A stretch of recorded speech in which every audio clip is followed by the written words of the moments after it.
sezoną. Tačiau būtent Valančiūno metimas praėjusios mūsų komandos atakos metu skrieja pro šalį. Egzumas. Jo metimas per Joną Valančiūną ir atrodo, jog australai atkunta. 30 yra.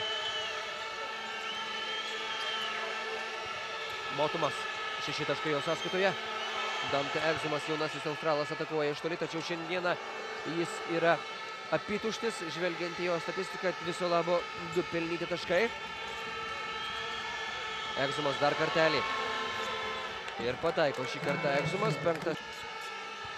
Teoriškai laiko turėtų likti ir lietuviams, jeigu viskas susiklostys pagal tai, kiek laiko liko australams ir kiek laiko liko iki antrojo kėlinio pabaigos. Tačiau dabargi australai gali kontroliuoti kamuolį iki pat ketvirčio finišo.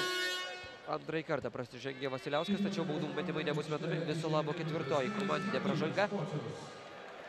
Neprisitarė savo bėdų lietuviai, o čia ant parketo pasirodo ir Martynas Pocius. Šiandieną jis debiutuoja mače su australais.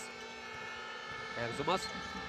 4 sekundės iki atakos pabaigos. Matyt, pats Egzumas ir atakuos, tą ir daro, ir jo metimas nėra taiklus.